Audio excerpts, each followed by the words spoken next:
Welcome to the podcast Life After Addiction and Indictment. I'm your host, Steve Cloward, and I spent most of the last decade and well over $100,000 on coaches, consultants, masterminds, and events trying to figure out how to reclaim my life again. On this podcast, I'm going to share the tools, the tips, the tricks, and the hacks that allowed me to forgive myself so that I could reclaim my life again. I'll be interviewing experts in mindset, leadership, entrepreneurship, sales, marketing, branding, and so much more. I'm glad you're here. Sit back and relax and enjoy the show. Let's go! This is Life After Addiction and Indictment. Welcome back to Life After Addiction and Indictment. Today I've got a gentleman that's joined me that I'm grateful for his time and for him being here. He's got quite a background. I mean, he's a Harvard graduate, law school. He's started several businesses. I'm going to let him tell you more about his background as we get into kind of his journey through entrepreneurship. And I'm just grateful to have you here. Welcome, Andrew McConnell. Thank you, Steve. Great to be here.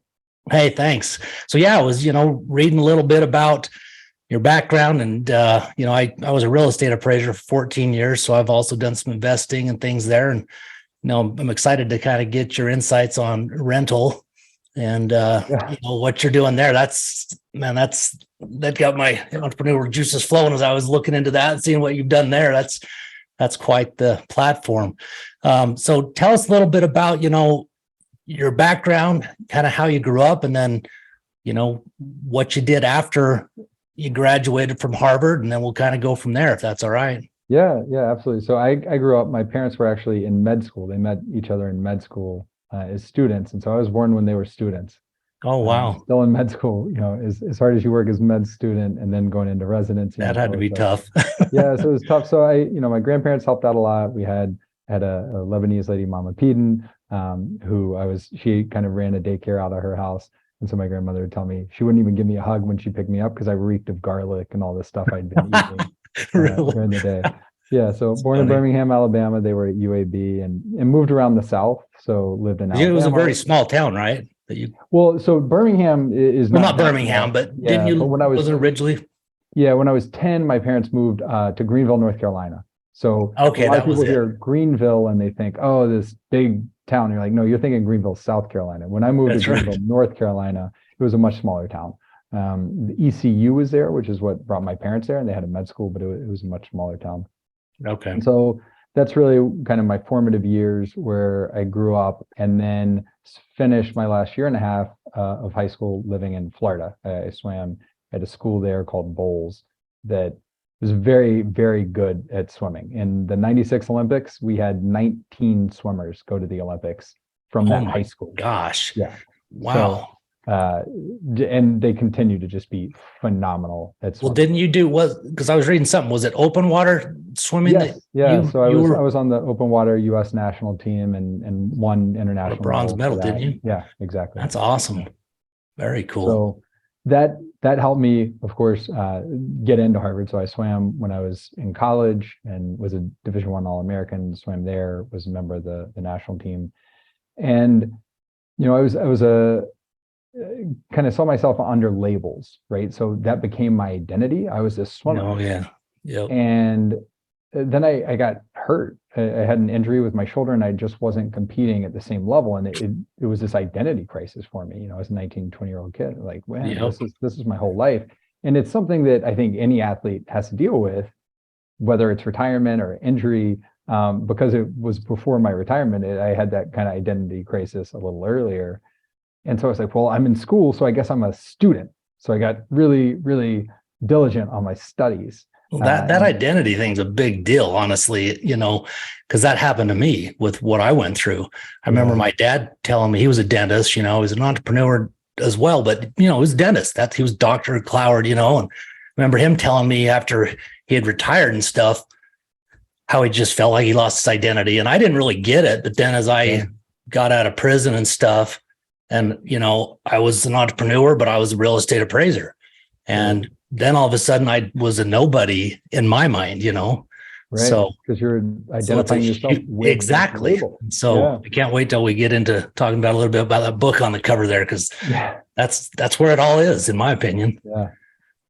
Yeah, that is 100% what it is. And so, made my identity as a student and got serious in the school and went to law school in the US and the UK, where I eventually met my wife. Found that law wasn't for me. Practiced law for a little bit. I was like, I really do not enjoy this. This is not for me. And went into management consulting. So then I was consulting, for Fortune 10, Fortune 20 companies on their strategy and working with the CEO. And were you your own company at that point, or were you? No, I was at McKinsey. I was Okay. at a large management consulting, the top preeminent strategy consulting firm in the world. So Gotcha. working with governments, working with the biggest of the big companies that you would name. I just can't. Well, I think that's key though, because I think that's key for people to understand too, is because, oftentimes we have to take steps, in our process to get to where, whatever our end goal may be. And sometimes we don't necessarily know what that is, but even if we do, there may be steps that are going to help you that you need to take to get to where you need to be in order to then, do your own thing and create something like Rented and crush it. And that really was kind of the genesis. So a partner I'd worked with at McKinsey went to a different company that seemed like a startup to me. And they were doing 100 million a year in revenue. Jeez. But compared to the company I was in, right, billions and billions, it was a tiny, tiny company. And I was worried, are they going to make payroll? They're like, yes, we're going to make payroll. We're fine. But he said, look, they're starting this new product line where they need somebody who can really consult to big clients and big banks and energy companies that also understands the law and can manage teams. And, your background is exactly perfect for this. So I go there and launch it and get it to more than 20 million in the first year. And they say, you're really good at this. We like this. Do more of this. But doing it, I was like, well, this is cool to do for someone else, but I wonder if I can go do something for myself instead. And started my first company. I was there for less than 2 years. And then I said, I want to jump out on my own. This gives me a lot of confidence. I'm excited. I see this big opportunity in the vacation rental space. Airbnb was taking off. This was back in 2012. Airbnb was taking off. Vrbo was getting bigger and bigger. And so I created the first company I started was called Vacation Futures. And it was an online marketplace where instead of renting just a night or a week at a time, a homeowner would say, hey, I'm only going to use this home these 3 weeks. These other 49 are available. Instead of renting them one at a time, I'm going to put the whole block up for auction. Oh, wow. And local property managers, you can bid against each other to tell me how much you're going to give me to have the right to rent those out. So we called it the wholesale auction marketplace. So it was a wholesale rental where I'd sell the 49 weeks. The local managers say, well, I give you 30,000. I think I can do 40. Well, I'll give you 35 because I think I can do 48. Right. And so they'd bid against me. And so that really took off. We won most innovative company in travel globally in 2014 at the conference. And we were doubling revenue every month, like venture capitalists coming out of the woodworks. We go raise a bunch of money. And then we plateaued. then it stopped growing. We're like, what did we do? What's going on? And we found out that owners loved it, right? Like guaranteed income. I don't do any of the work. They're competing against each other. This is amazing. But the companies that manage it, they're really small companies. They're just in Hilton Head. They're just in Pigeon Forge. They're just in Destin. They don't have the finances to go do these guarantees. Yeah. Said, well, there's money to be made in it. How do we solve this problem? So being an entrepreneur, we said, well, let's go get the money. So went and raised a big fund called Rented Capital. We had more than $100 million that we were just deploying. Jeez. So were you loaning that to these other companies, or how did you facilitate the funding? We would do it ourselves. It was kind of a loan, but we would go in conjunction with a local company and tell the owner, hey, Rented is going to pay you this amount each month. And then I'm going to hire this local manager to rent it out. And so it's what we call arbitrage, right? So I'd rent for this flat fee each month, and then I'd rent it out on Airbnb and Vrbo and make the spread. So I ended up with thousands and thousands of properties all over the world. We had them in India, we had them in South America, we had Africa, Europe, we had properties all over. And one of my employees said, we could probably do a better job at pricing and revenue management than these local companies. They don't have data scientists. They don't have full-time revenue managers like hotels or like airlines do, but we're getting big enough that we could justify doing that. We thought, okay, maybe at a big enough scale, and if we could get 5 or 6% more money, it's going to pay for itself. This is a good thing. So we started doing it, and we were getting 30 to 100% more. Same Oh manager, my same gosh. property, and overnight got $1.30 Wow. instead of $1. You're like, whoa, this is way bigger than we thought. That's unreal. So we started doing that, and then the pandemic hit, and travel shut down Jeez. for a Yeah. couple months. And so people were laying people off. Airbnb was laying people off, and we're saying, well, what do we think is going to happen when all this? And so I think this is going to be more important than ever. Let's invest in building the best technology. So you think what airlines have, what hotels have. Why do vacation rentals, this $300 billion industry, why does it not have something similar? So we went and built the pricing engine for this industry. And that is what rented.com is. And so in 2020, midst of a pandemic, we launched a new company, Rented, and built that engine. And Steve, you are the first person I'm telling, but just this morning we sold Rented. No kidding. To a big company, private equity fund. Wow. So 2 years and massive, probably massive exit. Wow. Unreal thing that I heard that I think is so important to the small entrepreneur, or the big entrepreneur, whatever, is, being willing to have paradigm shifts, and to, not feel like you're stuck if all of a sudden you kind of hit a dead end in a way. And, Yeah. I mean, people say, what is the trait you think is the most valuable? For me, I think it's two. My number one personal value is growth, constantly growing, learning. But then my fourth is curiosity, right? So you could get really entrenched in, oh, I'm right, or I think this, or I know better. But you see something and say, well, I'm curious. Like, why is it working this way? Why did it plateau? And constantly asking, okay, well, because these people want it, but these people don't, or they do say they want it, but they can't actually do it. Like, what is the driving factor? And so constantly just asking those whys and having that curiosity. Yeah, that's awesome. So, okay. So, well, let's shift gears for a minute. We'll come back to that in a bit. So talk to me about your book, Get Out of My Head, because that was something that was such a massive issue for me after, I get out of prison in 2010 and didn't have that identity and was lost. And I allowed myself to stay there way too long. So I kind of, finally, just realized what the problem was. Yeah. And I often say, mindset is the key to unlock your life, really. Yeah. And so, give us some insights about your book and kind of some of the things maybe that will really help maybe the smaller entrepreneur, someone that's kind of stuck and not sure, why. Yeah. I mean, an entrepreneur, just human being, honestly, because these are these innate traits. So it's, one of the things we always talked about with my businesses is we help you maximize the value of your most valuable asset, right? Your home, your most valuable asset. And then the pandemic hit. And I started looking around and I said, that's not our most valuable asset. Most valuable asset sits 6 inches between our ears. Uh-huh. And while we would fight if somebody tried to take our car, if somebody tried to move into our house, we live as tenants of our own head. We just give it away to everybody. Somebody cuts you off in traffic, you're mad for hours afterwards. You just gave your mind to somebody who doesn't know you exist. Oh man, you can't go to sleep at night because you're worried what's going to happen at work tomorrow. Like, your boss only bought those 8 hours from you tomorrow. They didn't buy your time while you're in bed. Why are you giving them your mind?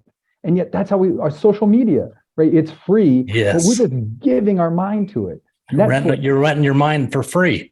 You're renting it for free. It's crazy, right? Not only are you renting it for free, but what you're doing is giving it all away, and then you're having to rent pieces back. You're renting. That's crazy. The only thing you own, right? A Russian billionaire has taught us, whatever you think you own, you don't. Physical possessions, any government can take those away from you. That's right. Our body, we don't own that. A virus can come and take it over. Like, we can get sick, but our brain, our mind is the one thing that is in our control, that is in our power. And yet we default to just giving it away to others and just saying, hey, do you mind? Could I get a little bit? Everybody feels too busy, right? Oh, I really wish I could exercise. I don't have the time. I really wish I could get a lot more sleep, but I don't have the time. Well, why don't you have the time? What did you give it to? Who did you give it to?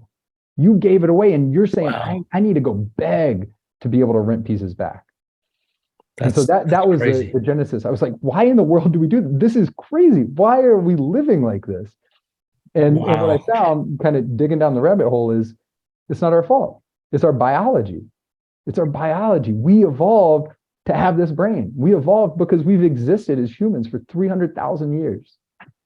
For 297,500 of those years, we're hunters and gatherers. Yep. We're walking out on the plains. The brain that kept us alive when a lion could jump out and kill us, that kept us on alert, kept us paranoid, kept us always worrying what's around the corner. Once we started about 2,500 years ago living in cities, did not make us safer. It made us miserable. It makes us more anxious.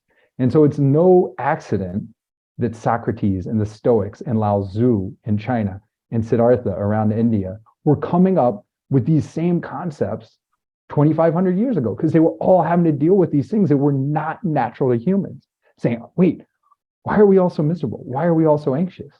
Like, here's the solutions. And so that's what Get Out of My Head is about, is saying, hey, why are we tenants of our own mind? Why do we not live as owners?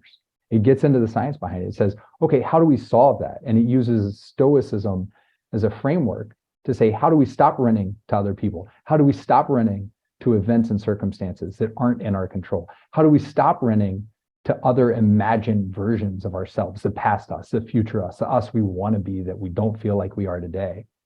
And it has specific exercises to tackle each of those different pieces. Well, that's phenomenal, because, especially with what's going, I mean, like you say, it's already big issues, but with what's going on in the world today, it's causing a massive problem for the masses. And if you're not willing to, say why and have that curiosity, like you said earlier, you're just going to stay stuck and be a victim to giving your mind away. Yeah. Don't you think? I mean, we don't have to guess. All you have to do is look around. All you have to do is look at everybody hunched over their phone. All you have to do is look at people who are tired the next day because they sat down thinking they were going to watch one Netflix show, and then they left it on autoplay and ended up watching 4 and didn't get the sleep that they wanted. You can do it next time you're sitting having a conversation and you see the glazed look in people's eyes, because they're not thinking about the life in front of them. They're thinking about something else. It's now owning their mind, even while they're sitting with friends, sitting with their family. You don't have to guess this. You can just look at anybody around you and see, yeah, this is the life we're currently living.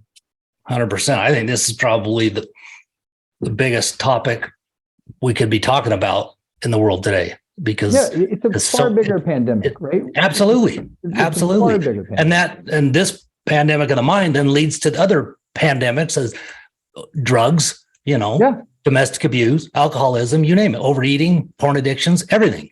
Yeah. It's crazy. And we feel powerless.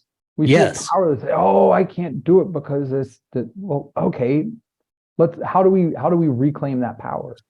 Because they can't take our mind unless we let them do it. This idea of learned helplessness, right? Like, once we start giving it away to others, we think that that's the default. We go look at our life, we look at our calendar and say, oh, I'm just too busy, I can't do this. As opposed to looking at our calendar and saying, I'm wiping it all clean. How do I want to build my life? What do I want to put into my calendar? You're not going to design my life. I'm going to design it. And I'm going to see where you can fit in. If you can't fit in, you don't anymore, because I'm designing. I'm designing for 8 hours of sleep a night. I'm designing for 90 minutes without my device in my hand. And if you don't fit in those pieces, you don't come into my life. As opposed to saying, oh, you're in my life, so I got to figure out how to work around you. Well, that's just taking control and being aware and taking control. Because I've always said and believed that we can create the life that we choose, but you've got to choose it. And then you got to take those steps and actions, like you said, wiping that calendar and being intentional on what you're willing to put on the calendar. That's the big part, right? Because you have to prioritize. People say, well, it's one thing to say that, but I want this other thing. Say, well, if you want that other thing, that's fine. Then you're prioritizing that over this. Bingo. And that's fine, but make it your decision. Don't let me design your life for you. I'm not saying your design should be mine. I'm saying you need to think what design you want. You need to think what your priorities are. Not your priorities as they've been for the past year or past week, but the ones you want to live. What are the priorities of the life that you want to live? Yeah, because otherwise you're living the life that's created for you, which is unfortunately where most people sit. And and by the way, no one is actively creating it for you. No one is thinking about you. Well, they're creating the wrong type for you. Yeah. You're defaulting to what a bunch of other jerks who aren't aware of your existence have set up for you. That's not life for anybody. That's the key, that they set up for you too. And so if you're not aware and don't choose, then you're going to sit in that quote rat race of misery, really. Yep. So, man, that to me is probably the most important topic right now that people need to learn and understand. And so it sounds to me like that book is what people need to get their hands on. I'm certainly going to grab it. Where can they get it? Anywhere books are sold. So it's is it an audiobook too? Yeah, it's on Audible. Awesome. It's on Kindle. It's available hardback and Barnes and Noble, Amazon, everywhere books are sold. Yeah. Oh, well, that's great. Awesome. And separately from the book. So obviously this wouldn't help me sell a book, but the reason I wrote the book, right? I'm not chasing the money. I'm chasing right. I'm chasing the impact, trying to impact people's Bingo. lives. So if you want free access to tools, go to mandrewmcconnell.com.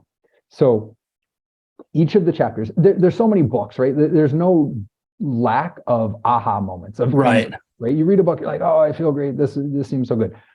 This book is built entirely around impact and the exercises. So every chapter gets into the science, gets into the remedy, gives you several illustrations from Olympians to entrepreneurs, the founder of DocuSign, social activists, artists, all different people to say, hey, this isn't just for entrepreneurs. This isn't just for athletes. This is for humans. Here are all these different humans who have lived this.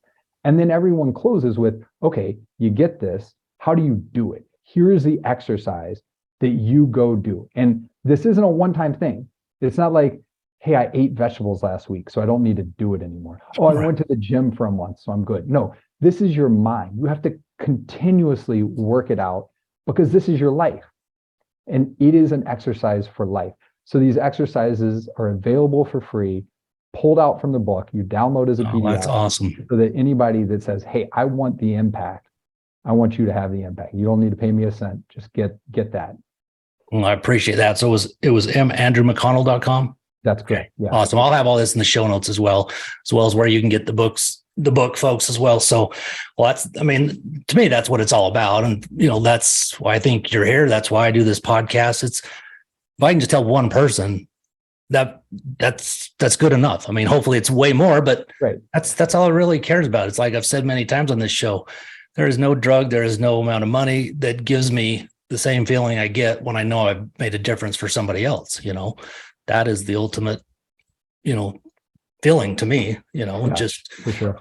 And so, appreciate you doing that. I'm excited to look at that and get into it. What are some of the other things, that you've learned that you feel really made an impact on the successes you've had? Yeah. I mean, one is just knowing your value, right? So we talk about, well, what is your value?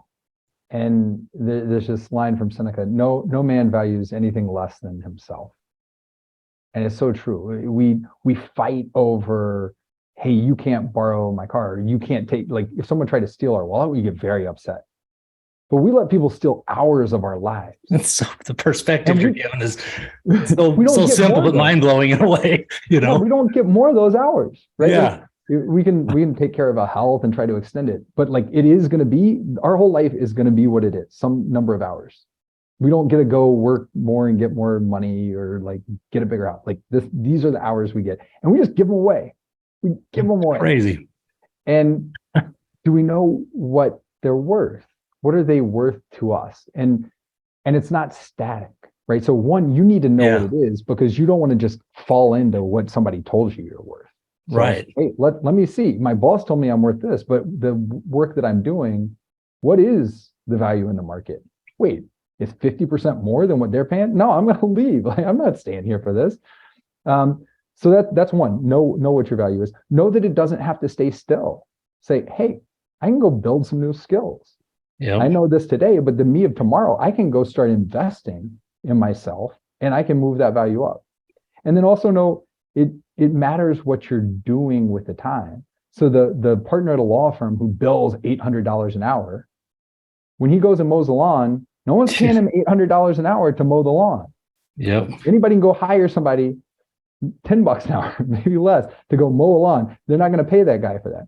But if he's going to negotiate a really big merger deal, he's worth $800 an hour. He has a specialized skill set for that thing. So no, just because you have this skills and you have this theoretical value, it doesn't matter what the theoretical value is. It matters what the market values your value given the activity that you're doing. So think about how you're investing and what you're actually doing.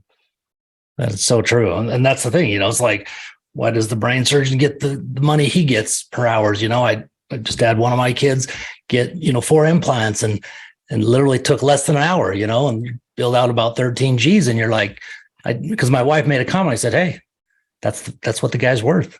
He put in the time. He learned what he had to learn. People that can do that in the world or something. Yeah. And to do it at the speed he does and be as good as it is, it's like, I'm not complaining, that's just what it is. And so anybody can set their worth if they're willing to invest in themselves to get that skill set or whatever it is that they can offer, So that's and great. How you spend your time, right? So you say, okay, if I'm going to put this number of hours into work, then these other times, are they costly hours or costless hours? Is it time that I'm taking away from my family? Because by the way, I only get 8 Christmases with my children while they have that magic of Santa Claus, right? And am I losing that? Is this time that is incredibly costly time, or is it time I'm sitting driving in traffic, or I'm sitting on an airplane? Like maybe that's costless time. Maybe I can knock out a bunch of work because I'm not taking time away from my friends, my family while I'm doing this. And so really thinking through the opportunity cost of different pieces of time as well. Yeah, that's big, because I think, a lot of people it seems to me that a lot of people that are, complain or about the person that's making this big money, or the person that all of a sudden breaks through and is having success in their business. If you're complaining about it, it's most likely because you're not willing to put in the time and effort that it takes to get there, and there's just too many people that are out there willing to, bitch and moan about the successful person, where I think you just got to flip that, and you got to be happy for the person that succeeds. And because that gives you a great opportunity to look at somebody that has what you want and model what they've done. Yeah. Be grateful for all that happens. Grateful. Amen. Oh, wow, they had that kind of a success. What can I learn from them that I can take? Because it doesn't matter. It doesn't matter if they're successful. That it's not a scarcity mindset. Exactly. They can have all the success in the world. The question, I can't control if they're a good person. I can't control if they have success. What I can control is how I invest in myself, is how I respond, is what I do. And I could spend my time, I could spend my mind worried about this other person, or I could spend it investing in myself to try to up my skills, to try to go do the things that I want to do. We have that choice. Do you want it? You're upset about that person? You want them to own your mind? You want to sit there and stew in that? Yep. Or do you want to own your own mind and say, hey, I want to go do this. Let me spend my time in mind doing the things I need to do to get to where I want to be. So true. Do you have any things that you personally either do or have done in the past when it comes to, because the mind is a tricky thing, and the subconscious mind, and it's so easy for us to grab onto a thought that pops in and or what's going on in our world and letting it rent space, but then also, grabbing onto that and letting it take you the wrong way, down a deeper hole, sometimes even bad enough, depression, whatever. Are there anything that you'd recommend or things that have worked for you? For sure. That you could suggest? I mean, the first thing I would start with is people always ask me when I do this kind of stuff, well, how do you stop it?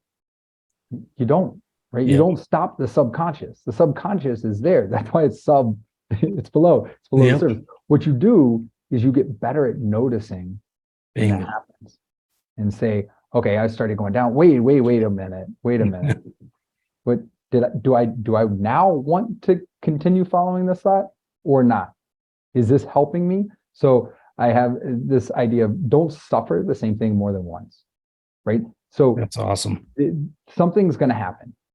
I can, on the front end, start preparing for it and try to get ahead of it and make it not happen. Or I can just sit there and it's a hurricane coming. Great, I can prepare my house. I can do all this. Or I can just sit there and worry about it. Yeah. I'm suffering before the thing ever happened. I'm doing all this suffering up to it as opposed to dealing with the problem. Then the thing happens, a horrible thing happens. You get fired, whatever it is, this terrible, your spouse leaves you. That's real suffering. You just suffered. Then you have this question of after the next second, do you want to keep suffering? Yeah. Now, you've already suffered once, that thing happened. Do you want to keep suffering? Or do you want to say, whoa, that thing happened. What can I learn from that? What can I now start doing? Right? Don't suffer more than once. Don't suffer before, don't suffer after. It's enough to suffer once. That's all we have to do. That's all you need to do. No one can ask more of you than to suffer that one time. So don't ask yourself to suffer more than that one time. So go through it. Go through it. Say, hey, has the thing happened yet? Did it? No? Okay, great. What can you start doing to prepare to make sure it's not going to happen? Oh, I can board up my windows. I can make sure I have flood insurance. I can get my family physically out of harm's way. Great. All these things. Has the suffering already happened? Oh, yeah, it did. Okay. Now, is what you're thinking about it now, is that helping you going forward? Is that teaching you something to make sure that that kind of thing doesn't happen again?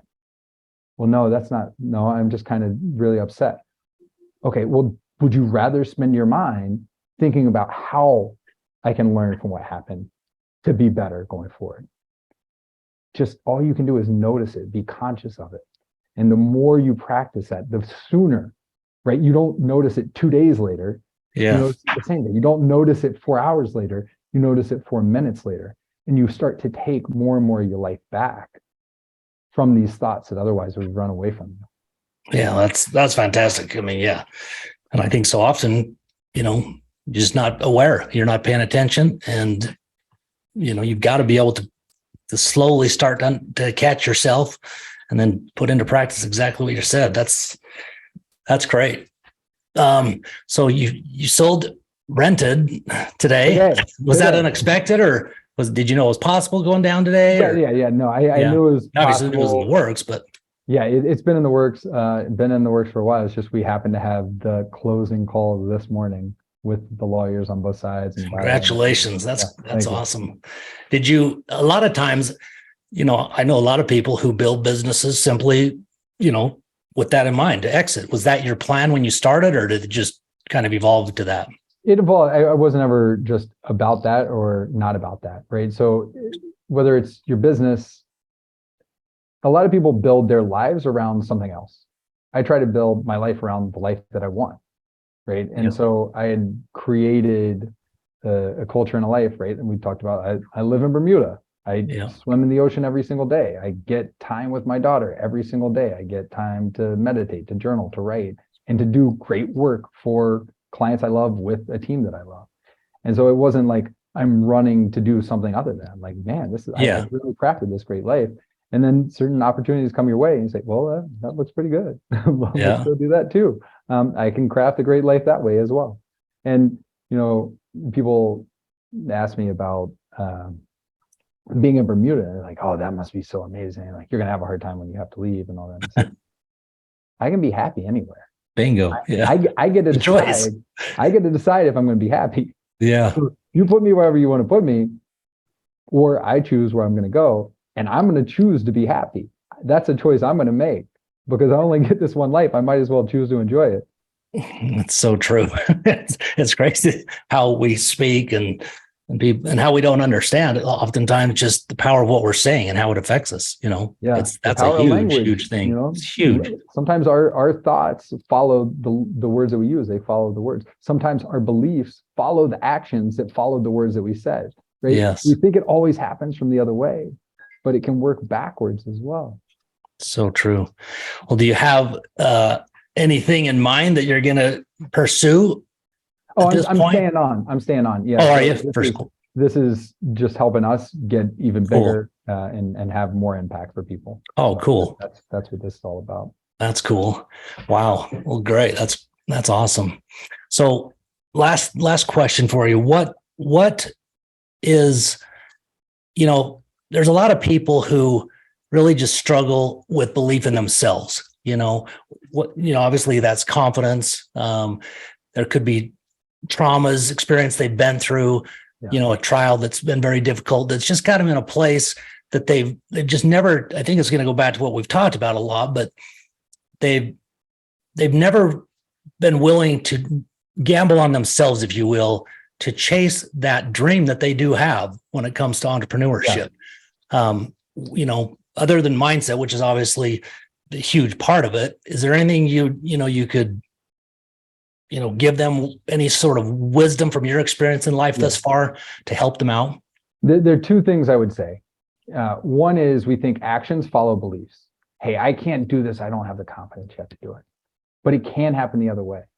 Our beliefs can follow our actions once we start seeing it. There's this thought of learned helplessness. Like these dogs learned that they couldn't do it. It's actually, if you go into the research, they only recently learned it's the other way around. The default is helplessness. It's learned agency. We learn that we can actually do more than we realize. We learn by doing. And so don't let the beliefs get in the way. Just start doing. Start doing like, oh, I can't run. But guess what? If you get up and you start running, you are running. You're a runner. Yeah. You can run. And then you're like, wait, I'm a guy that runs. Wait, I ran 5 minutes yesterday. Now I ran 10. Now I ran 15. Right? So just act. Do the action. And the second piece I would say is lower the bar. Don't lower your standards, but lower the bar. The cliche of how do you eat an elephant? It's a bite at a time. Yeah. The 10,000-mile journey starts with the first step. So don't say, oh, I'll never create this album, right? Like, no, an album, what does it start with? A single note. Just start playing a note. Just start playing a couple notes. Just put it together and build it from there. Write a book. Oh, congratulations on writing a book. I could never do that. Guess what? Anybody can do it. All you have to do is write a bunch of words. There's a book. It might not be a great book. It might require a lot of editing, but anybody can write a book. Anybody can go run, whatever it is. Anybody can do these things. Just start doing. Lowering the bar to get started starts you on that path to action. Once you start acting, then you start believing. Bingo. Work back from there. Yeah. It's those little tiny wins that start to build that. They compound. Totally. Yes. As Einstein said, the most powerful force in the universe is compound interest. Yep. No kidding. Compounding on that. Oh, that's great. Well, where can people find you, Andrew? Yeah, I mean, best mandrewmcconnell.com is my website. And please feel free to reach out to me, connect with me via LinkedIn. That's where I'm most active on social media. And then the company rented.com is easy one to find and access. And so you can find me through there as well. Fantastic. I'll have all that in the show notes, folks. Well, Andrew, thanks so much for your time. I really appreciate it. You're obviously, next level entrepreneur success, and that's something that I think people can learn from, because once again, you didn't get there on accident. You put in the effort and then you chose to create the life that you wanted. And if I don't, no one else is going to do it for me. Bingo. So, yeah. No one's coming to save us, right? I got stuck in that for a little while, but it's all up to us, and we can do whatever we choose. So thanks again. Appreciate you being here, and we'll be in touch. Sounds good. Thanks, Steve. Okay, take care.